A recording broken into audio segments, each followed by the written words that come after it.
عزیز طلباء و طالبات، ہم لوگ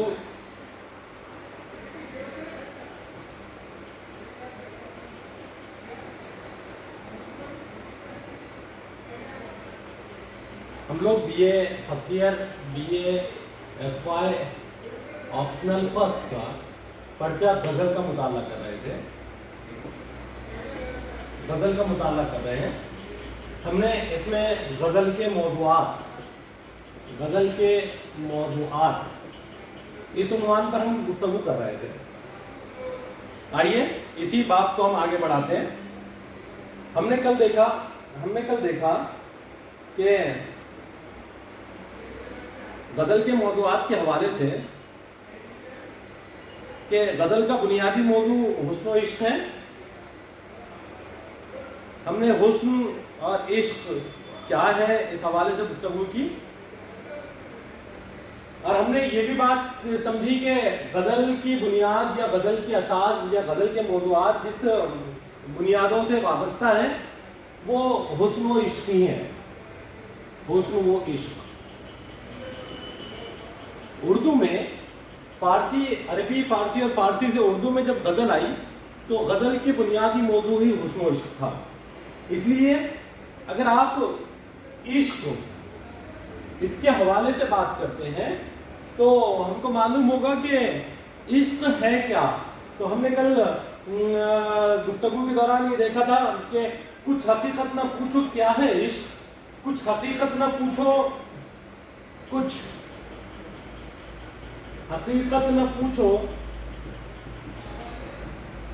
کیا ہے عشق، کچھ حقیقت نہ پوچھو کیا ہے عشق. حق اگر سمجھو تو خدا ہے عشق، حق اگر سمجھو تو خدا ہے عشق.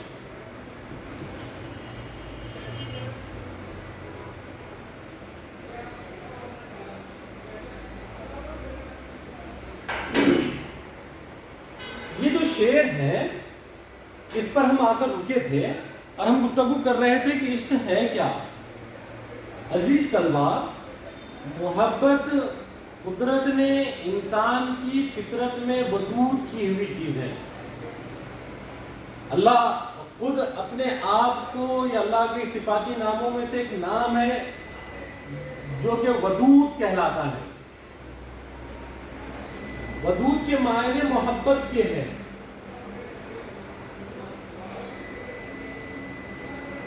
عزیز طلبہ و طالبات، محبت انسان کی فطرت کا ایک لازمی جز ہے. انسان جب اس دنیا میں مادر آغوش میں آنکھ کھولتا ہے تو سب سے پہلے اس پر جس کی نگاہ پڑتی ہے وہ بے انتہا محبتوں سے اس اپنے طفل کو، اپنے بچے کو جس محبت سے نثار ہو جاتی ہے، تو اس بچے کو جس رمز کا، جس احساس کا سب سے پہلا ادراک ہوتا ہے وہ محبت ہے. یعنی کہ انسان کی فطرت سے وابستگی، اس کی سرشت میں موجود ایک ایسا عنصر جس کو دیکھ کر اللہ نے زمین پر انسانوں کو پیدا کیا، وہ محبت ہے. یعنی یہ بات طے ہے کہ بغیر محبت کے یہ دنیا قائم نہیں رہ سکتی تھی.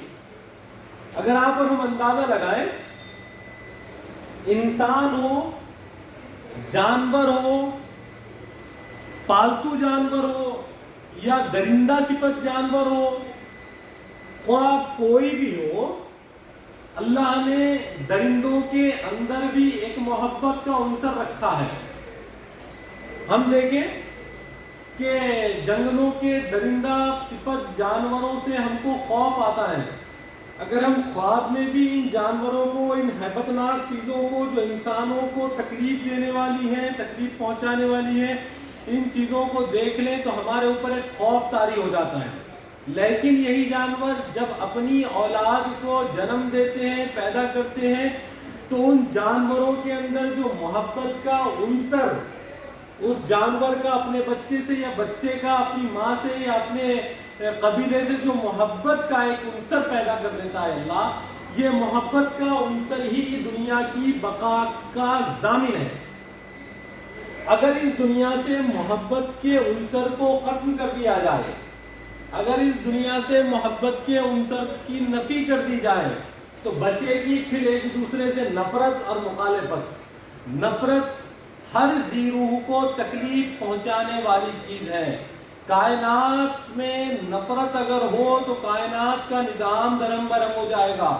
یہ کائنات کے سارے نظام کو اللہ نے محبت کے ذاتی عنصر پر مبنی رکھا۔ اس لیے محبت انسان کی سرشت، انسان کی فطرت کا ایک لازمی جز ہے۔ اب یہ محبت کا اظہار ہر زمانے میں الگ الگ طریقوں سے ہوا ہے۔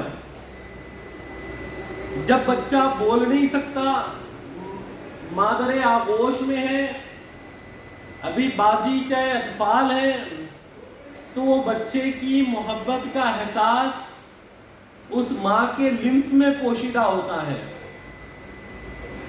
جب بچہ اظہار پر آتا ہے اور ماں اظہار کرتی ہے تو اس کی زبان سے اظہار اس کی محبت کا اظہار بن جاتا ہے۔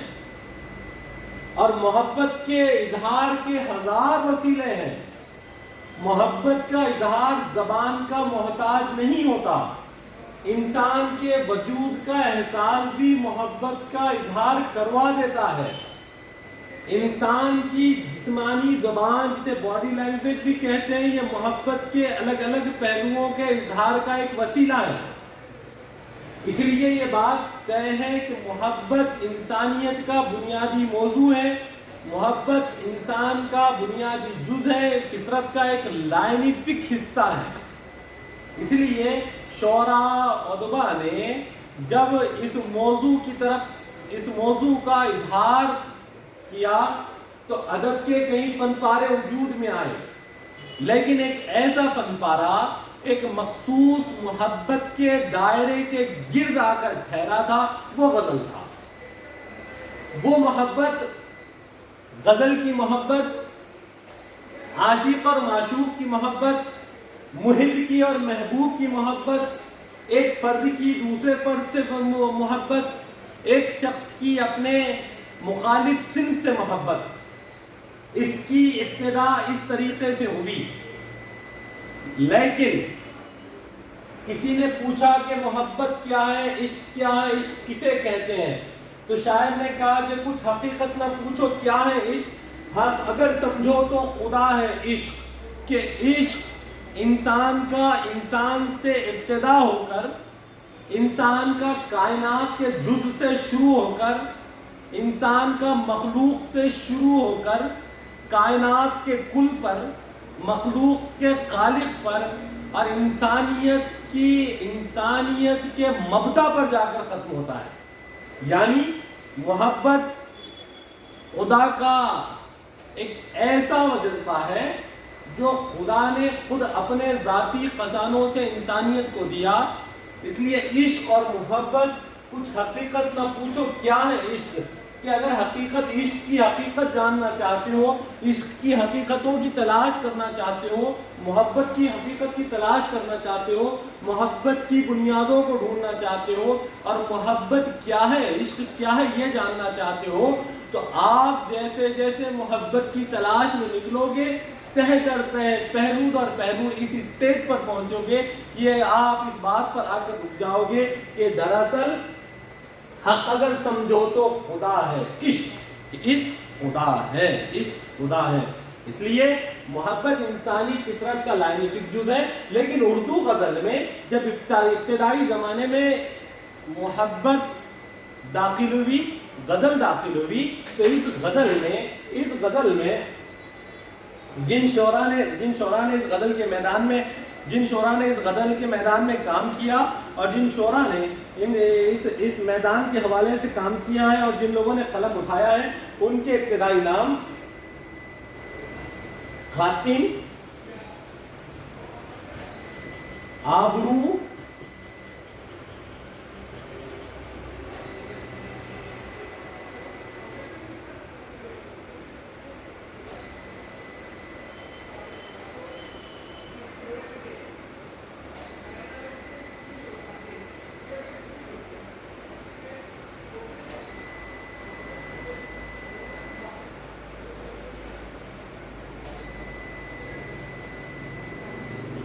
خاتم آبرو وغیرہ کے نام آتے ہیں کہ جنہوں نے صرف محبت کے غزل کی ابتدائی دور میں محبت کے اسی عنصر خاص کے سمت نازک سے محبت کے تصور کو پیش کیا، لیکن میر حسن جیسی شخصیت مصنوی کے میدان کا ایک خداور نام میر حسن نے جب اس میدان میں کیا، محبت کی وضاحت کی اور محبت کے تصور محبت کی وضاحت کی، تو ہم کو معلوم ہوتا ہے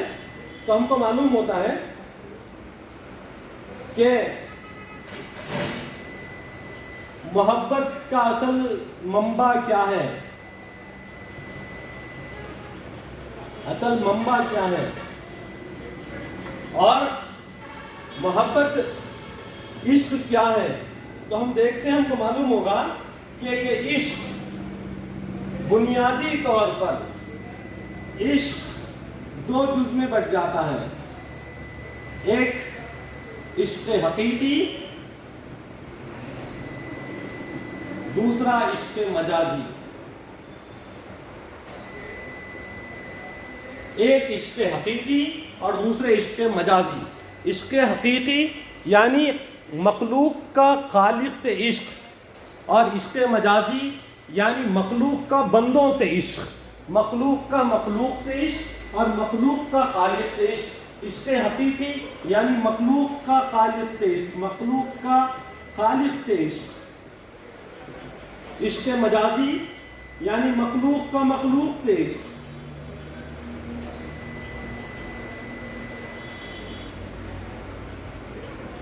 اور غزل کی بنیاد اور غزل کی خصوصیت عشق مجازی رہی ہے. غزل کی بنیادوں میں جو عشق رہا، جو ابتدائی دور کی غزل کی بنیادوں کا عشق رہا، وہ عشق مجازی رہا ہے، جس میں خاتم اور آبرو کی غزلیں، خاتم اور آبرو کی غزلوں کے اندر جہاں پر محبوب کی تعریف، محبوب کے حسن کی تعریف، محبوب کے ناز و انداز کی تعریف، محبوب کے انداز تکلم کی تعریف، محبوب کے زلفوں کی تعریف، محبوب کے بالوں پر کی تعریف، محبوب کے قم و انداز کی تعریف، محبوب کی چال ڈھال کی تعریف، یعنی ہمتاً غزل کا موضوع بنیادی طور پر جب غزل اردو میں آئی، ابتدائی طور پر ایک محبوب اور محب کے درمیان، حسن اور عشق کے درمیان، ناز و انداز کے درمیان یہ موضوع رہا ہے. لیکن میر حسن نے جب خالق اور مخلوق کی تعریف کی تو اردو ادب کا ایک بہت بڑا نام میر تقی میر کا نام آتا ہے، جنہوں نے غزل کے میر تقی میر اور ولی اورنگ آبادی، پہلے ولی اورنگ آبادی اور پھر میر تقی میر. ولی اورنگ آبادی اور میر تقی میر کے تعلق سے آتا ہے کہ ان لوگوں نے غزل کے اندر مخلوق کے عشق سے نکل کر خالق کے عشق کا تعارف کروایا ہے. مخلوق کے عشق کے پیرائے میں خالق کے عشق سے تعارف کروایا ہے، بندے کا اور اپنے خالق کا، بندے کا اور اللہ کا، یعنی وہ عشق جو حقیقی ہے. ہم اگر سمجھو تو خدا ہے عشق، یہ خدا ہے عشق والے عشق کا تعارف میر تقی میر اور ولی اورنگ آبادی اور میر تقی میر جیسے شعراء نے جب اردو ادب میں متعارف کروایا تو ہم کو یہ عشق کا بھی ایک تعارف ہوتا ہے. آئیے اب ہم عشق حقیقی اور عشق مجازی کو غزل میں کس طریقے سے برتا گیا، غزل کا بنیادی موضوع جو حسن و عشق ہے، اس عشق حقیقی کو اور عشق مجازی کو غزل میں کیسے برتا گیا، اس طرف بات کرتے ہیں.